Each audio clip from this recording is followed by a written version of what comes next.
ඡන්ද විමසීම් දිනය තීරණය කිරීමේදී ඒ සඳහා අපි සලක බලන්න ඕනේ එකක් නාම යෝජනා බාර දීමෙන් පසුව தேர்தல்கள் தொடர்பான தினத்தை தீர்மானிக்கும் போது அது தொடர்பில் ஆராய்ந்து பார்க்க வேண்டிய விடயம் ஒன்றுள்ளது. வேட்புமனு தாக்கல் செய்யப்பட்டதன் பின்னர் தேர்தலில் போட்டியிடுகின்ற வேட்பாளருக்கு பிரசாரத்தை முன்னெடுத்து செல்ல முடியுமான காலம் உள்ளது.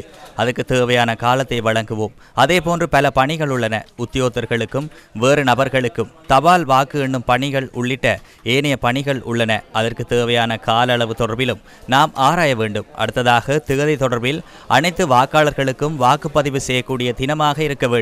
அது தொடர்பில் ஆராய்ந்தே திகதி தீர்மானிக்கப்படும். அதனால் இந்த அனைத்து விடயங்களையும் ஆராய்ந்து பார்த்து தேர்தல் ஆணைக்குழு ஜூலை மாதம் இந்த மாதம் நிறைவடைவதற்குள் தேர்தல் தினத்தின் அறிவிப்பை வெளியிடுவோம். குறித்த அறிவிப்பில் வேட்புமனு ஏற்றுக்கொள்ளப்படும் தினம், தேர்தல் நடைபெறும் தினம் உள்ளடக்கப்பட்டிருக்கும். அவ்வாறு இந்த மாத இறுதிக்குள் தேர்தல் தொடர்பான அறிவித்தல் வெளியிடப்படும். இந்த திகதி தீர்மானிப்பதில் வேறு எவ்வித புறக்காரணிகளும் தாக்கம் செலுத்தாது.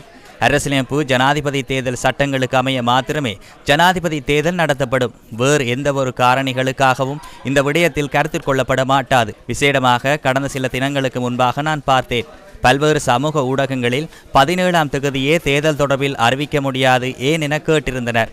ஏன் இதனை வெகு விரைவாக அறிவிக்க முடியாது என்றெல்லாம் வினவியிருந்தனர். இவ்வாறான வேறு விடயங்கள் பாதிக்கின்றதா எனவும் கேட்டிருந்தனர். ஏதாவது தரப்பினருக்கு உதவி செய்வதற்கா அறிவிக்காமல் இருக்கின்றீர்கள் என கேட்டனர். எங்களுக்கு இந்த தினத்தை ஆகஸ்ட் 20 வரை அறிவிக்காமல் இருக்க முடியும். அது வெறுமனே ஜனாதிபதி தேர்தல் சட்டம் மற்றும் அரசியலமைப்பின் ஊடாகவே தீர்மானிக்கப்படும். அதன் அடிப்படையில் செப்டம்பர் 17க்கு பின்னர் உரிய தினத்தில் தேர்தல் நடைபெறும்.